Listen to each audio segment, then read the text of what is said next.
There are moments when the world seems to stop breathing, when silence falls not only on streets and cities, but on the deeper corridors of the human soul. COVID-19 was such a moment. It appeared as a crisis of health and survival, but beneath its surface was a different current, an unseen invitation to awaken. For the first time in generations, humanity was forced into stillness. Flights grounded, markets paused, daily routines fractured. In that silence, another kind of voice began to whisper, a voice not of fear, but of remembrance. Breath itself became the central symbol.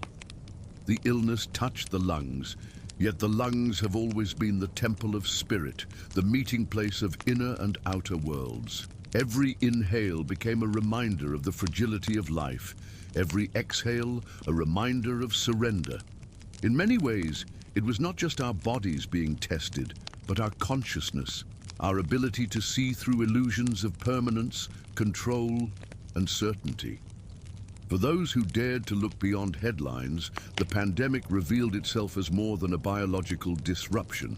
It was a mirror reflecting the loneliness we often ignore, the fragility of the systems we worship, the illusions of progress we cling to. Like ancient initiations that stripped the initiate of comfort so they might see truth, COVID-19 arrived as a spiritual threshold. Few will understand, for the lesson was not written in policy or science, but in silence, in breath, and in the deep question that rose everywhere at once. Who are we when the world stops? To step into the hidden lesson of COVID-19, one must first see it not as a single event, but as a constellation of themes woven together. At its center was the theme of fear, an energy that spread faster than any illness. Fear became a teacher, showing us how quickly the mind clings to survival, how easily we can be guided by shadows when certainty collapses. But fear also revealed its opposite, the possibility of courage, stillness, and faith in something larger than circumstance. Another theme was connection. At the very moment when physical distance separated us, the hunger for communion grew stronger. Families rediscovered each other, neighbors became lifelines, and even in digital form, the yearning for authentic presence became undeniable. What had been taken for granted, touch, gathering, shared breath, suddenly appeared sacred. This was not merely loss, it was revelation, showing us the depth of our need for one another. The third theme was impermanence. Structures we thought unshakable, governments, markets, routines, shuddered in days. The world revealed its fragility, as if reminding us that permanence has always been an illusion. For spiritual seekers, this impermanence is not tragedy but truth. Everything in form is temporary, and clinging to form blinds us to the eternal essence flowing beneath. Finally, there was the theme of reflection. Quarantine acted as a mirror, forcing many to sit with themselves without distraction. Some discovered anxiety, others rediscovered creativity, many encountered silence for the first time. In that silence was the seed of awakening, if only one chose to water it. COVID-19 then was not only crisis, it was curriculum. Few saw it, but those who did recognized it as a classroom of the soul, asking humanity to re-examine fear, connection, impermanence, and self. When we peel back the surface of events, we begin to see stories hidden inside them, ancient echoes that carry meanings far deeper than statistics. COVID-19 can be seen as one of these stories, a parable told not in words, but in lived experience. It was as if humanity was led into a wilderness, stripped of its certainties, much like the wanderings described in sacred texts. Just as ancient tribes walked the desert to rediscover faith, so too did modern society wander through silence, uncertainty, and fear to face its own forgotten truths. The breath itself became the central metaphor, reminding us of its sacredness. In nearly every tradition, breath is the bridge between body and spirit. To struggle for air was to confront the essence of being alive, to remember how precious each inhale and exhale truly is. Humanity, long distracted by noise, was brought face to face with the simplicity of existence. Without breath, nothing else matters. In this way, the pandemic was less about disease and more about rediscovering reverence for the very act of living. Another symbolic thread lies in isolation. Many found themselves locked away, not unlike initiates entering caves or monks retreating into solitude. The absence of distraction was not punishment, but initiation, forcing us to sit with ourselves, to meet the silence we so often flee. For some, this silence felt like emptiness. For others, it became fertile ground for insight and awakening. And there was also the symbolism of masks. Humanity, long accustomed to wearing invisible masks of identity and role, suddenly found itself cloaked in literal coverings. It was a strange mirror. While we hid our faces, the question arose of what lies behind all masks. Who are we when stripped of appearances, when the roles we perform are interrupted? Beneath the cloth, another invitation whispered, an urging to seek authenticity beyond the surface. In these symbols, the pandemic became less an event of despair and more a story of transformation, urging us to awaken to what has always been hidden in plain sight. The lessons encoded in this shared experience do not remain in abstract contemplation. They ripple into the way we live each day.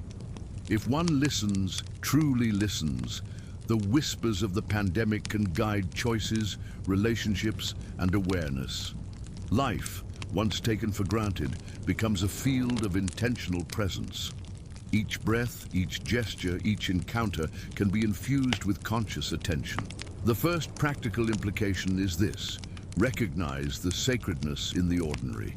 The pandemic revealed that even the smallest acts, preparing a meal, sending a message of care, walking outside in sunlight, are portals into profound awareness.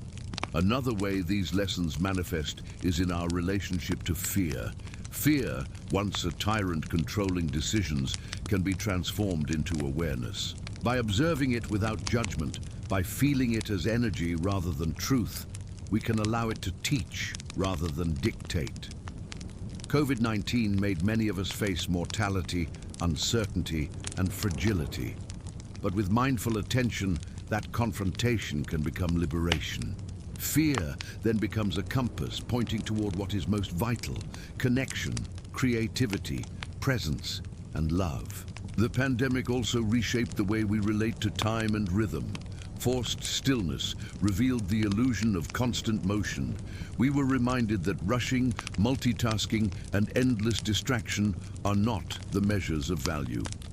Life can be experienced as a series of moments, each complete and rich if met fully. In this sense, the crisis offered a recalibration, a chance to slow down, to notice, and to integrate awareness into daily rhythms. Furthermore, relationships took on a new dimension. The absence of physical proximity sharpened the sense of longing and care.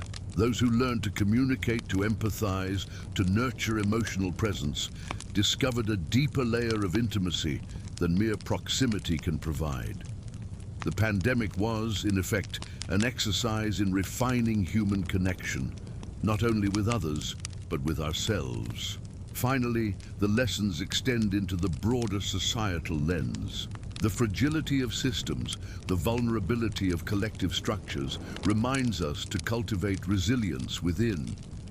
Inner awareness, clarity of intention, and alignment with purpose become forms of armor against forces beyond our control. By embodying consciousness, by acting from clarity and love rather than fear, we participate in a subtle shift of reality itself. The hidden spiritual lesson of COVID-19, therefore, is not merely to survive the event, but to awaken through it, to carry the illumination of insight into every act and every choice. As we step back, a larger pattern emerges. COVID-19, though wrapped in disruption, fear, and uncertainty, acted as a mirror for humanity's consciousness. It asked us to pause, to breathe, to confront our fears, and to awaken to the impermanence of life. In the stillness, the inner world expanded, and the invisible became a teacher. inviting us to remember what is truly essential, to transform fear into insight, distraction into presence, and absence into appreciation.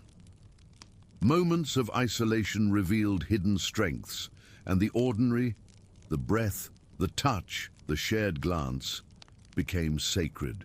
This is not about romanticizing suffering, but about seeing the hidden invitation in every challenge and carrying awareness forward into daily life. Ultimately, awakening is not distant, abstract, or future-bound. It is here, in the pause, in the breath, and in the simple choice to truly see.